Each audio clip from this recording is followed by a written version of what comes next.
It's Tuesday, the 8th of November. This is Politics Live.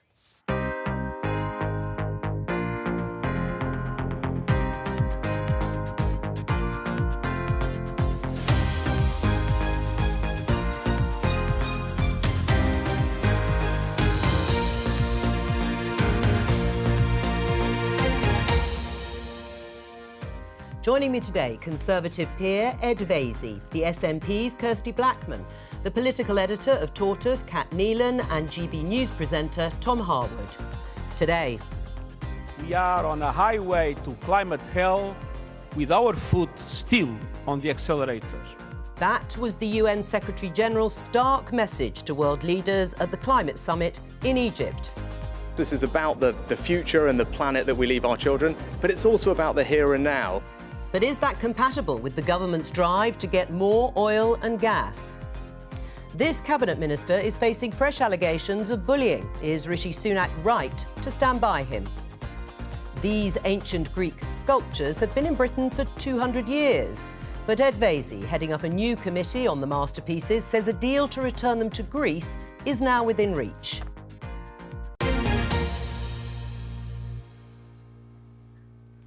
Let's start with the front page of The Eye. Red alert for Earth, gravest warning yet on climate change. Echoing the words of Antonio Guterres, you heard him there in the headline, Secretary-General of the United Nations, speaking at the climate conference, COP27, yesterday. Let's listen to a bit more.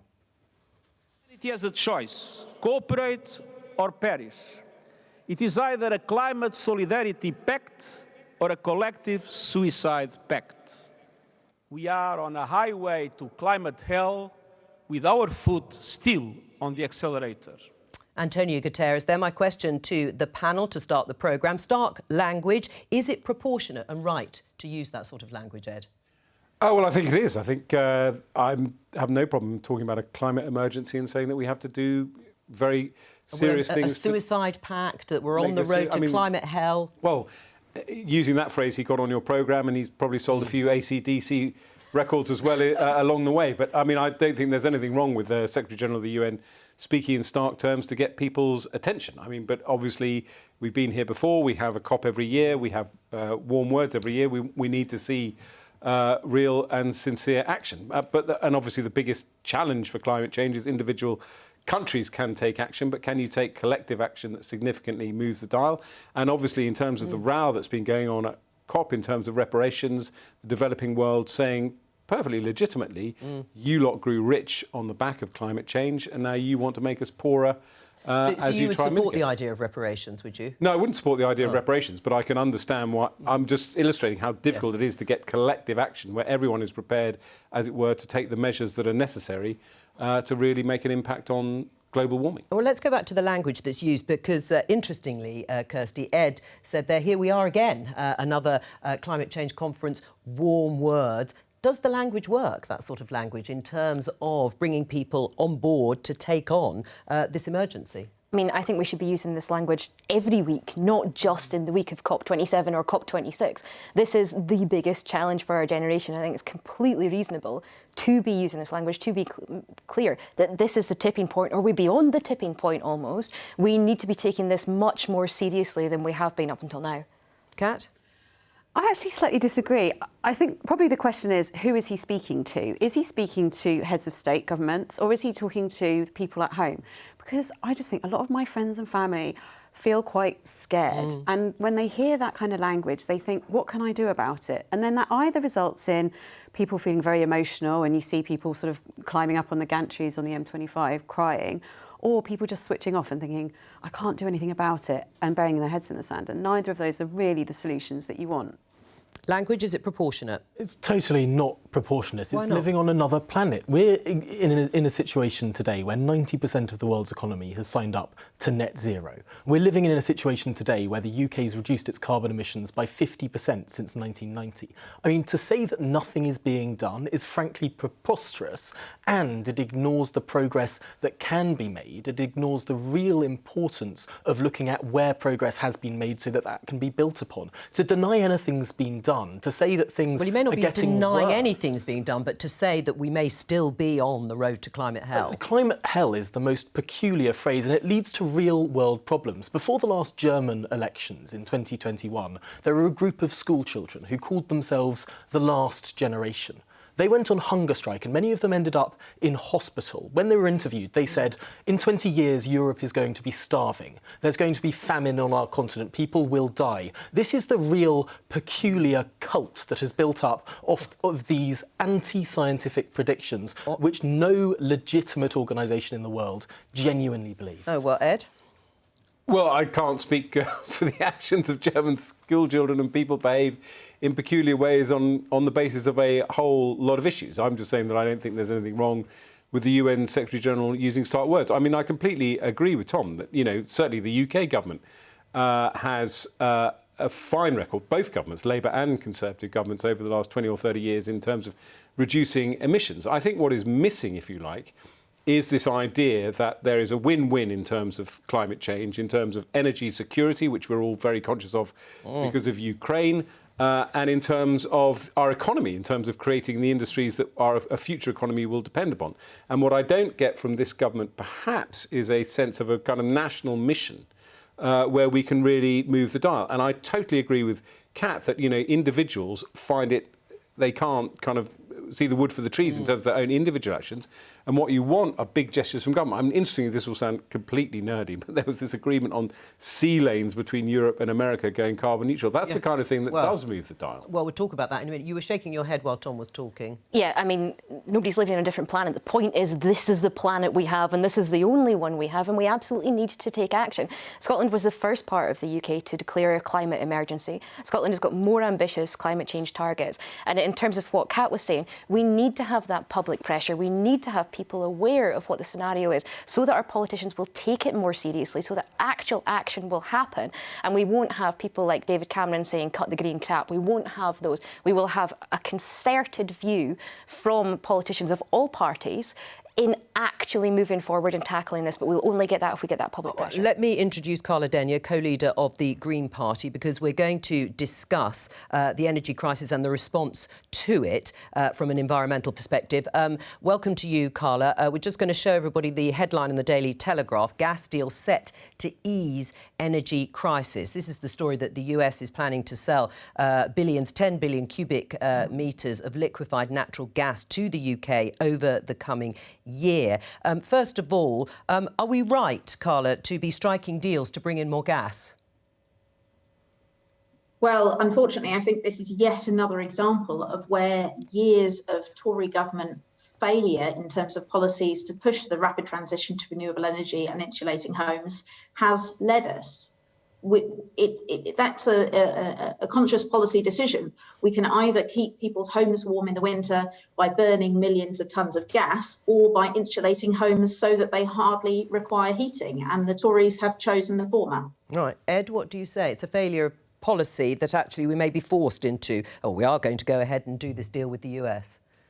Well, again, without wishing to sound like a stuck record, I think both Labour and Conservative governments have this country has a great record in terms of our transition to renewables. We've effectively eliminated coal. We've reduced our emissions by 40 or 50%, while our economy has grown by 75% over the last 30 years. So we are, I think, one of the poster countries for how you transition to renewables. I would like to see more action in terms of nuclear power. I would like to see more action in terms of offshore wind farms and solar farms. And yes, 15 years ago, when I sat on a committee and we recommended that all new homes be built with renewable energy, the coalition government decided not to pursue that because their focus was on building homes and not adding to the cost. But you're so in that favour was probably a missed opportunity. Right, but you're in favour of these sorts of deals to bring in more gas into this country? Yes, I am, but I also am in favour of a medium plan that gets us to energy self-sufficiency based on renewable energy sources. Well, Carla, what do you say in response to Ed's defence of the government?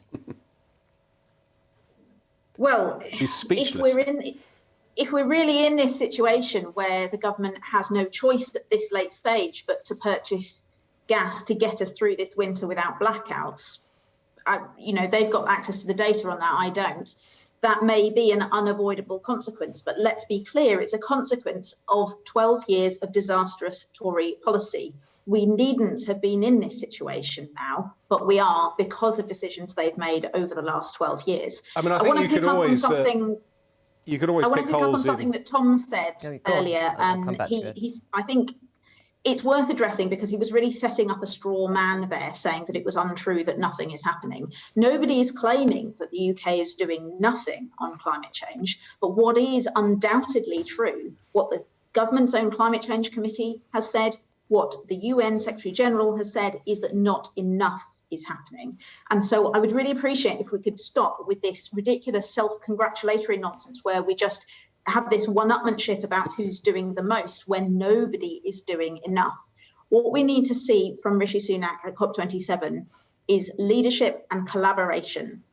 We need to make sure that, yes, as one of the richest countries in the world that has contributed the most to historical carbon emissions, let's not forget, it's not just about what we're emitting now, it's our responsibility to lead from the front and to help those countries. We talked about reparations earlier. Reparations is a bit of a fancy word, but however you do it, help those countries who've done the least to contribute to this crisis and yet are living at the sharp end. All right, let Tom respond. I'm not sure which maths you're using, but over the last 8 years, China has produced more CO2 than the United Kingdom has done in the history of the United Kingdom. So clearly, yes, whilst a higher proportion during the Industrial Revolution of CO2 emissions come from this country, as a proportion of total emissions, it doesn't touch the sides. But clearly, you haven't been listening to what these people who've been smashing windows or throwing paint over buildings or lying down in the middle of the roads have been saying. These are radicalised individuals who genuinely believe that the government is doing nothing,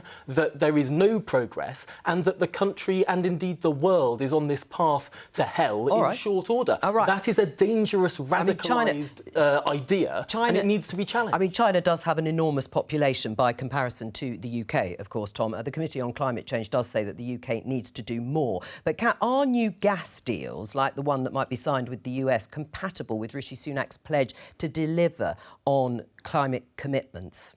Well, I'm going to slightly agree with Ed that it is a sort of stopgap necessary measure.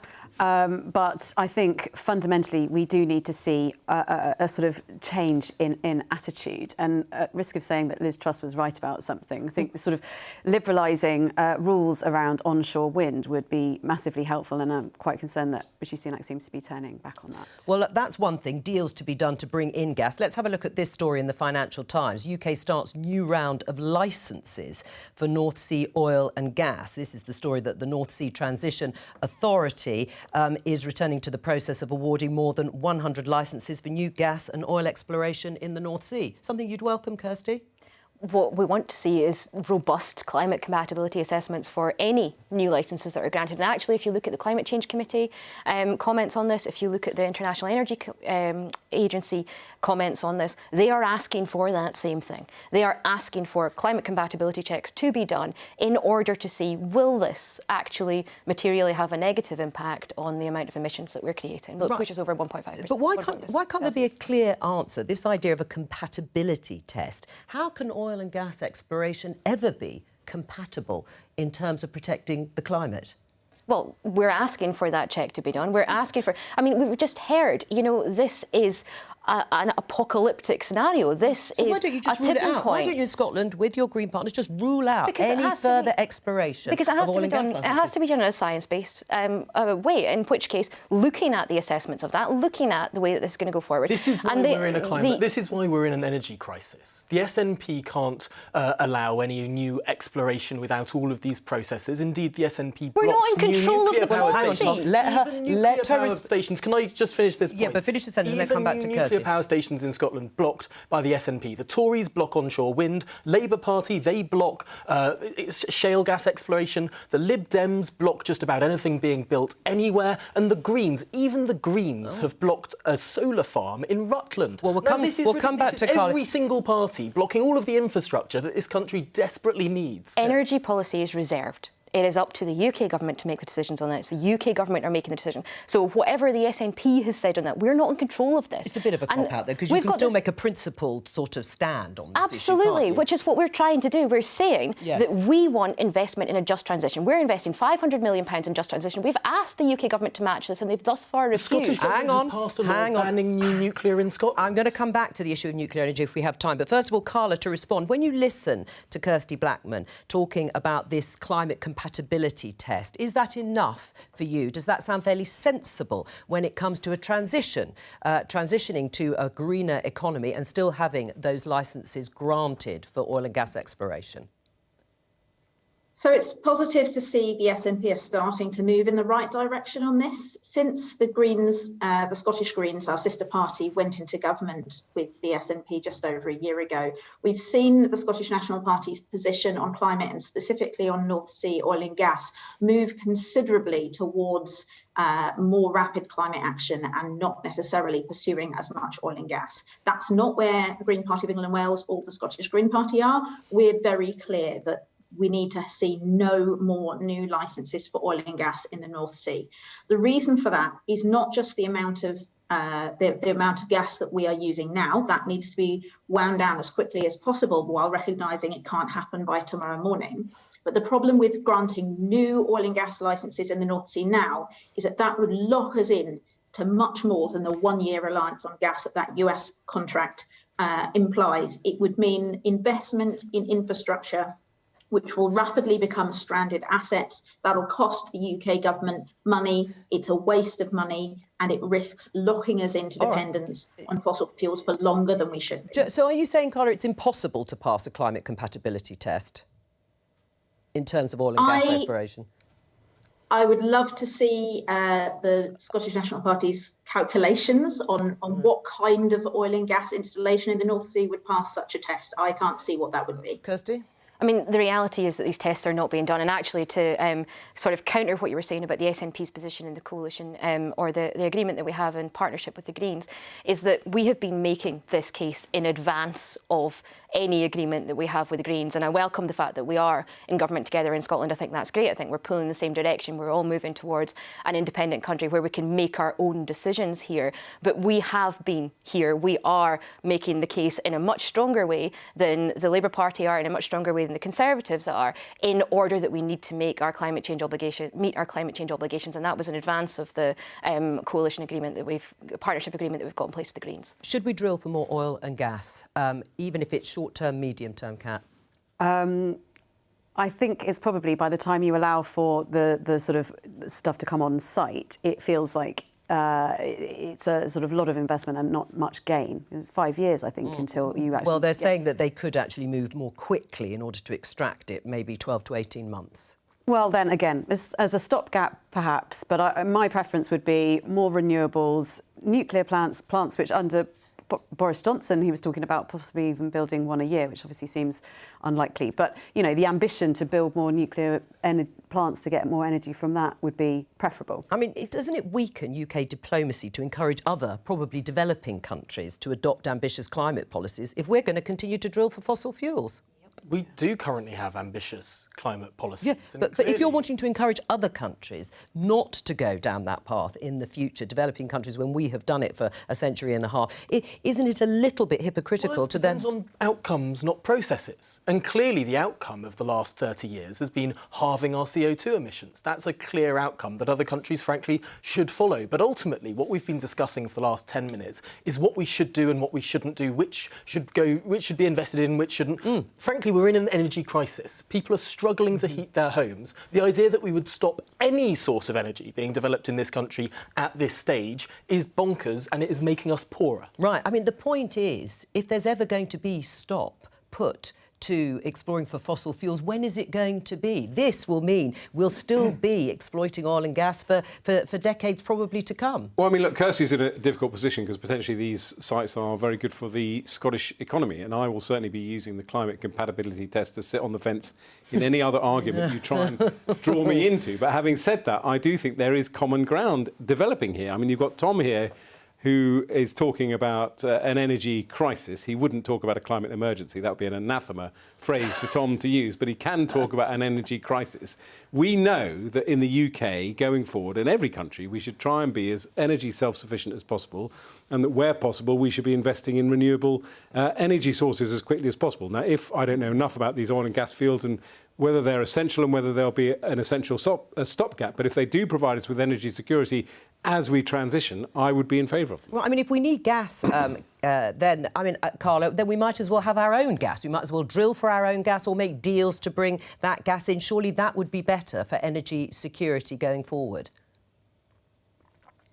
I don't think so, for exactly the reason I just said, that exploring for new oil and gas now, setting up new oil and gas infrastructure in the UK now, will lock us into dependence on fossil fuels for the medium to long term. That's exactly the opposite from the direction we need to be going. Right, but do you accept what Tom has pointed out, that actually UK has cut its emissions in half? Do you accept that that has happened and that that is progress? The UK has cut its emissions, but not as fast as it needs to be doing. I'm just basing this on the science here, the science from the UN's very best climate scientists. Which G20 country has cut emissions faster than the United Kingdom in the last 30 years? Any of them? Name one. I'm sorry, I didn't hear the question. Which G20 country has cut emissions by a greater percentage than the United Kingdom has since 1990? I'm sorry, I don't Not have a the single answer one to that. has. The United Kingdom has cut emissions by more than any G20 country. Great. That is a remarkable success story. And to denigrate that, to try and pretend that hasn't happened, to say that that isn't enough, that that's not a path that we are going on that is positive, we all know is that you work for peculiar, GB deeply News, peculiar. which is, Tom, we all know that you work for GB News, which is a far-right propagandist organisation. Well, hang on. Slander. That's just slander. Well, hang on, I think Carlo. hang on. So I new think we need to discussion take topic. what you're saying with a pinch No, of we're not salt. going to have a whole new discussion. But Carla, since you've made that accusation, so you've played the man in this case rather than the ball, you have to let Tom respond. Well, I just think it's useful to have a context of where these messages are coming from. I just think people will find it very peculiar that. Well, hang on. Let her finish. Well, let her finish her. Climate denial. Climate denial is pretty socially unacceptable these days in the UK.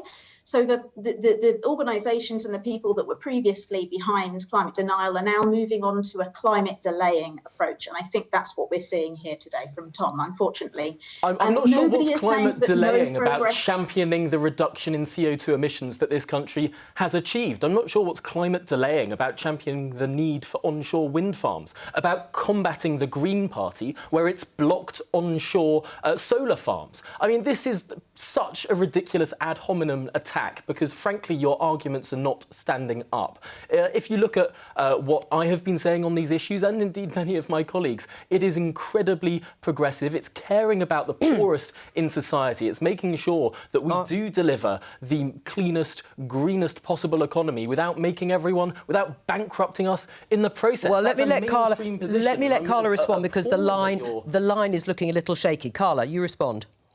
Yeah, well, my point is about the straw man that Tom has been setting up, saying that we're saying no progress has been made. Nobody is saying that no progress has been made. However, the science is clear that progress in the UK and globally on tackling climate change is not moving fast enough. And, you know, it would be very convenient to ignore the science and to say, oh, well, we're still doing a good job, even if we're not quite meeting our targets. As one of the other guests said earlier, we only have one planet. We have to make sure that we reduce our carbon emissions as fast as possible and in a socially equitable way. All right. We were talking earlier about the importance of making sure that people's lights stay on, that they have a warm, comfortable home. Of course, I absolutely agree. That's a top priority. But the most effective way of doing that is by insulating people's homes, a mass rollout of insulation across the UK, and bringing in renewables, which is around 9 times cheaper than fossil fuels at the moment. So it is, and they can be rolled out faster. There are hundreds of wind and solar farms in the UK that have got planning permission but haven't yet been installed. That can be done much more quickly than installing new gas projects. If only Green Party councillors would stop opposing renewable energy The only way in their own area. The only way through this is to give Carla a show on GB News. And on that, Carla Denyer, thank you for that, Edvazy. Carla Denyer, before the line breaks up, apologies for slight interference there, but we got all of that. Thank you for joining us. We're going to move on. We're going to talk about Cabinet Minister Gavin Williamson. We discussed the WhatsApp messages he sent to the former Chief Whip, Wendy Morton. There are, I think, two processes underway investigating those. He has said, Gavin Williamson, that he regrets those messages, but today there is more. This is the story in The Guardian. Senior civil servant claims Gavin Williamson told them to slit your throat. MOD official says Minister subjected them to campaign of bullying when he was Defence Secretary. Gavin Williamson strongly rejects the allegation of bullying. Let's talk to Nick Eardley, BBC Chief Political Correspondent. Another day and another serious allegation against the behaviour of Gavin Williamson. I'm sure Cabinet this morning, you'd have liked to have been a fly on the wall. Where is this heading, Nick? Well, look, Jo, I think there's a couple of things that will worry Number 10. One is that different allegations keep coming out. So there's the new one in The Guardian this morning, which Mr Williamson denies the broad point that he's been accused of bullying. He doesn't deny the language that was used that you just mentioned. So it will worry Number 10 that there are a lot of different strands to this. The second thing that I think will worry them is that when it comes to Wendy Morton, that kind of blue-on-blue battle about what happened in those WhatsApps, she is clearly incredibly unhappy with what is going on, because not only has she complained to the party, and the party is now looking into this, although, to be honest, having tried to find out what is going on with that process, it seems to be incredibly slow and incredibly secretive. She's also now complained to the independent complaints and grievances scheme in Parliament. So it's no longer in the control of the Conservative Party. There's now a separate strand to that investigation. So it feels to me like, rather than this story maybe fizzling out, which is what I thought Number 10 would hope, it seems like it's growing arms and legs, and there are some in government I know who are quite nervous that there could be more to come yet. And we're going to discuss Gavin Williamson further with the panel in just a moment. But let's return to Suella Braverman, the Home Secretary, because today the opposition, Labour Party, is going to have an Opposition Day debate, as we call it in the jargon, about her and her future. What's happening? They are trying to force the government to release any information. Rishi Sunak was given any warnings he was given before he reappointed Suella Braverman as Home Secretary. Got to say, I think it's unlikely that's going to pass. But it just shows that pressure on another of Rishi Sunak's big appointments to the Cabinet is kind of fizzling under as well. This Gavin Williamson story has become the big one this week, and I think there's probably more to come on it. But when it comes to Suella Braverman, there are a lot of people who still think that she's not been totally open about what went on. And the Labour Party in particular are trying to find out a bit more about what the Prime Minister knew. They're saying this all comes back to Rishi Sunak's judgment and whether he made the right decisions to try and unite his party and who he put in Cabinet. Nick Eardley, thank you very much. Kat, you actually broke the initial story about Gavin Williamson and those WhatsApp messages. We can show our viewers, taught us here, Rishi Sunak's judgment questioned after Minister Gavin Williamson accused of sending threatening messages. Can he survive? Well, I mean, as Nick was saying there, I think Number 10 was kind of rather hoping that it would just be a short story and then it would be quickly forgotten. It was picked up by the Sundays and taken forward with the screenshots of the messages. And then, of course, we heard this really appalling story from The Guardian yesterday where he's threatening to, or saying something about slitting someone's throat. I mean, it's just, the language is just appalling. And, you know, last night, Nicky Morgan, former minister herself, saying that she wasn't surprised. She'd had her own run-ins with Gavin Williamson. I think, having spoken to several Conservative MPs about this, there isn't surprise about this kind of story coming out. It is a long time coming, and there aren't that many MPs who have good things to say about him.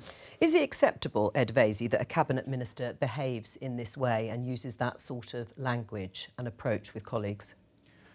Well, I mean, obviously the answer you want me to say is it's not acceptable, but I mean the fact is it goes on between colleagues, and I think that, you know, MPs to a certain extent are autonomous people, and sometimes leading a political party, you imagine you're trying to corral 350 chief executives who represent their constituency and have their own views, and sometimes colleagues have robust exchanges with each other. I have had slit your throat comment was I not have had MP to MP. It was a MP robust to exchange. official. When I was a minister, I had a robust exchange with a minister because I came on this programme and was rude about him.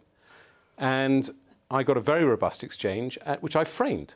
I keep it on my windowsill. So you wore that as a badge of honour, but in this and instance, sometimes when it you comes... just have to roll with it. And I have to say, I mean, I'm not going to necessarily defend Gavin Williamson's text, but I have to say, if you're the chief whip engaging with your colleagues, sometimes you're going to get pretty robust replies sometimes if you're asking them to do things either they don't want to. I mean, I think arguing about whether or not you're invited to the Queen's funeral is pretty in for a dig, but I think, you know, if you're the chief whip, you're going to expect to have some pretty fiery rows with people. Right, so you don't think he should go? You think he should stay? Well, I think that I wouldn't want to wake up and be Gavin Williamson this morning. It's no fun to be in the eye of a media storm. It is quite clear that more stories may well emerge because effectively the green light has been given. And I think Kat is right. You know, everybody knew about the image that Gavin Williamson portrayed. I mean, I've never met this famous tarantula, but that was the whole thing, was a kind of, you know, Francis Urquhart straight out of House of Cards. I mean, it was slightly sort of pantomime and I think mildly sort of pathetic, but that was the image he portrayed. And clearly a lot of bad will has been stored up. And Kat's story, frankly, has given people, I think, permission, if you like, to start coming up with their own Gavin Williams story. And the terrible old political cliche, you know, the longer this goes on, the harder it is for Gavin Williamson. Kirsty? I mean, I would agree the issue here is Rishi Sunak's judgment. The fact that he put Suella Braverman in knowing that she publicly stepped away because of a security issue, she publicly resigned because of that, and yet he chose to put her in cabinet because of some sort of, I don't know, deal that was struck in advance of him becoming the leader, in advance of her resigning and, you know, ensuring that he could become the leader.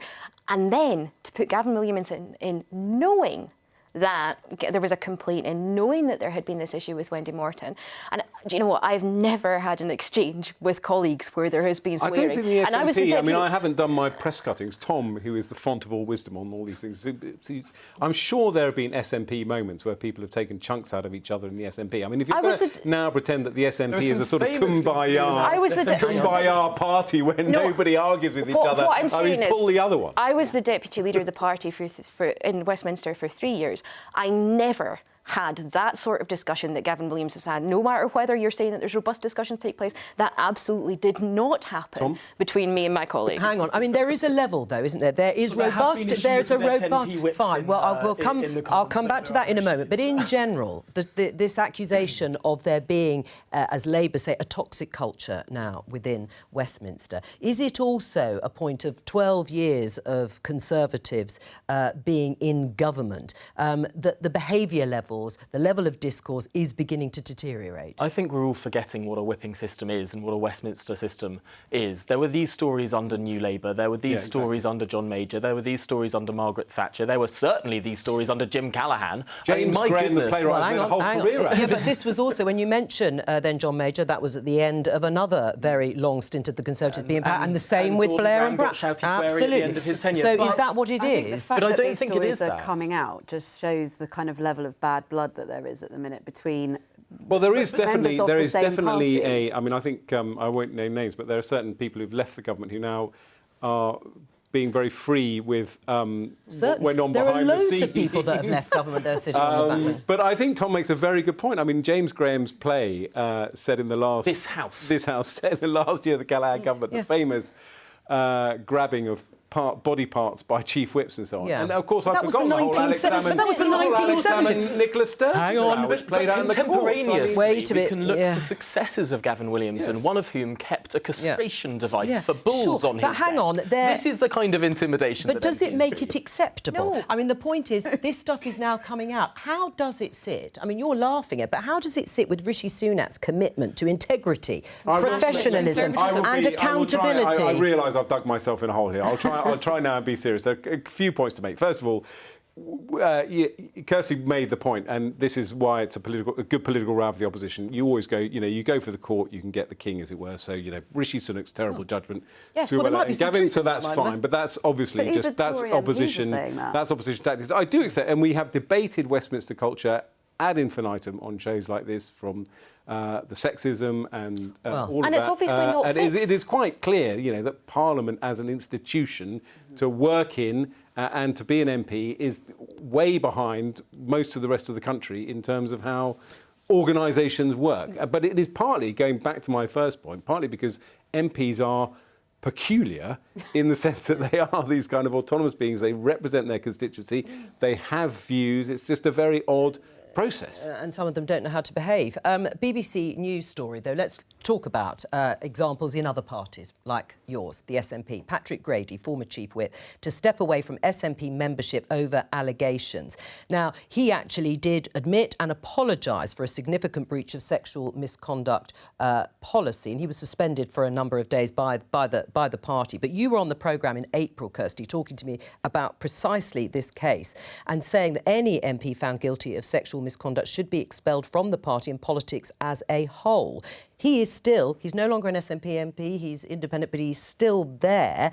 Do you stand by your comments? He's been investigated. He has apologised in the House of Commons. As you say, he's not a member of the SNP. It is up to him to make the decisions about what he thinks he should do. He's no longer a member of our party. Do you think the SNP behaved properly over the incident and the case of Patrick Grady? Because it took some time before an investigation was actually launched into his behaviour. There was an investigation done by the Independent Complaints Commission, which is the way that it is up to anybody who wants to make a complaint to choose the route that they want to make that complaint. Right. And that was the route they chose to make that complaint, and that complaint was dealt with through that process. And I would never suggest that anybody who wants to make a complaint should do it in a certain route. It's up to them to choose the route that is most comfortable for them. And I don't think there's any issue. He did apologise and he went through the investigation, but he admitted that he had breached the guidelines here when it came to sexual misconduct. Should he still be an MP? I think it's up to him to make that decision. I think he needs to think about. I think he needs to think about those decisions. And he is, as I say, he has apologised. He has apologised in the House of Commons. He has been through the Independent Complaints Commission, and he has received the punishment that was meted out as a result of that. Right, but you did sit here in April and say that anyone found guilty of sexual misconduct shouldn't be in politics at all. They should be expelled from politics altogether. He has stood up in the House of Commons and he has made that an apology. So you've changed your mind. He is not a member of the SNP. Right, so would you welcome him back into the party then? He's not a member of the SNP. If it was, I have no idea whether or not he is going to make any decisions about trying to come back into the party. I have no idea. People might want to know your view, that's all. People might want to know my view. He has stood up and he has made an apology. He's been through the complaints procedure. If Gavin Williamson apologised, would that be all right? Gavin Williamson, it appears, is not keen on apologising, But but it would be interesting to see if he does. I think, nonetheless, no matter what has happened in relation to this, Rishi Sunak was aware that this complaint was in and still put him in Cabinet. Is there a problem still with the wider culture at Westminster that just can't seem to be tackled effectively? I think there is. I mean, we all remember the Westminster stuff that happened in 2017. It felt like, great, we were going to get everything sorted out, and then it kind of bubbles away and forgotten about, move on to the next story. And then all the allegations kind of surface again, and that's what ultimately led to Boris Johnson having to go, you know, with the Chris Pincher stuff. And, you know, there are lots of other individuals under investigation, you know, dozens of unnamed individuals under investigation. It is an unusual place to work. You have to be a particular kind of person to want to be an MP. It's lost on me, quite frankly, but you know, and it is an unusual. Talking about us, Kirsty, but not about Tom. I mean, to be fair, that's reasonable.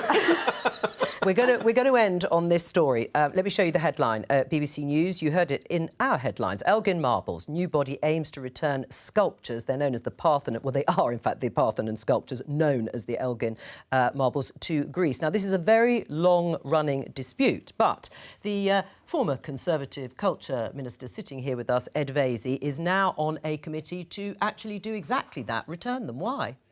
Well, I think I've come around to the view, when I was the Arts Minister, I didn't look at this issue carefully enough. And as the Arts Minister, you don't want to start a row with the British Museum. But having been out of office and reflected on it and been to, with the Parthenon project, to Athens to visit the Acropolis Museum, where they would go, I think it's an open and shut case. We know that the sculptures were taken illegally. We know that they were damaged when they were removed from the Acropolis. We know that they were damaged when they were exhibited in the British Museum.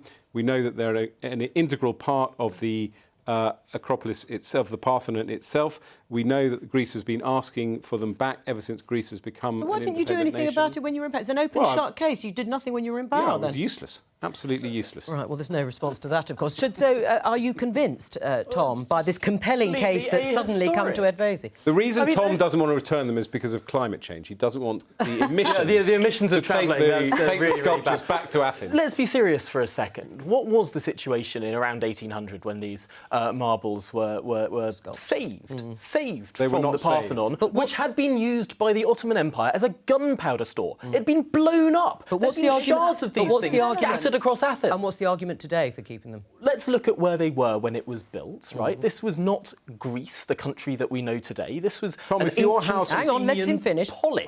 The idea that this is some sort of continued era of government is nonsense, and more crucially, what precedent does this set in terms of any museum, in terms of any art gallery, anywhere in the world? Are we going to gut the Louvre as well? Are we going to gut every single collection of objects? Because I'll tell you what, probably not a single object in a single museum anywhere in the world originated from that specific spot. Well, that's an interesting point, Kirsty, isn't it? Because this in the Times, National Museum of Scotland urged to return Benin bronzes. These are also a broad set of artefacts. I think some had been returned by one of the museums in Glasgow. But as Tom said, does that mean it's open door, everything?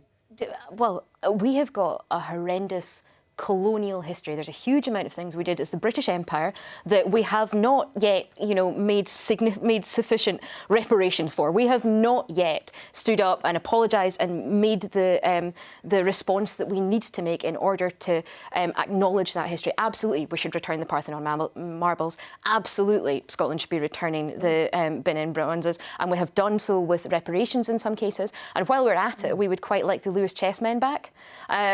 These things should be returned to those countries, and I think that's the only way. And I think we should demand reparations of Saxony and of Denmark. And probably of Rome as well. I mean, how far back are we going to go with this? It's becoming ridiculous. Is 200 years somehow a cut-off point for when a culture can be exploited? You don't think that we should be apologising for the history that we had? You don't think? I think we should be demanding apologies from the people of Sweden and of Denmark who came and pillaged and raped. I think we should be demanding apologies from the Normans who swept across this. Facetiousness, it doesn't become you. Right, go on. Ed. What do you want me to say? Well, how are you going to defend against what you've heard from Tom Harwood about the interesting thing is that Tom said, should we gut the Louvre? The interesting thing is that Napoleon did loot a lot of stuff, and the Duke of Wellington said at the time that Napoleon should return those artefacts. Now, we know that GB News cannot contradict the Duke of Wellington. He's the patron saint of GB News. So you have to all right. Enough. Not that long ago, on his great-great-great-great-grandson who sits as a colleague of yours in the Lords and put forward an amendment to the Environment Bill. He's so Remain that he's become a crossbencher. Edvezi, I'm not going to allow you to completely take over this programme in the final minutes. He ran the first half of the show. But can I just ask you, can it happen? Because for all your bravado over this issue, can it actually happen when there is a legal protection? There is an act in place that says the British Museum cannot hand back the Parthenon sculptures. Ideally, the law would be changed, and I had a debate in the House of Lords on that. But in de facto, can it happen? Yes. But the government says they won't. Because de facto it can happen because the British Museum is now chaired by a genius. Yeah. And that the government has said they were... Kat, don't laugh, don't humour them. What's your view? I actually think they should go back. Yeah, I mean, I love going to the British Museum. I'm a big history buff, maybe not as much as Tom, but, I don't see that there is a moral argument for us holding on to them when we know Greece is perfectly capable of looking after them. It's not Greece 200 years ago, it's Greece now. Right. I mean, and you think it can happen? Even the government says it won't happen. I think George Osborne would would like to find some way of a deal, and there has to be give and take on both sides. And to be fair, the Greeks want legal ownership, and that is a big sticking point. But something can be done, and we know from George Osborne, who's now running the government anyway, that things can be done. That's all we have time for today. Thank you to my guests. I think I'll be back at 11:15 tomorrow with more Politics Live. Bye bye.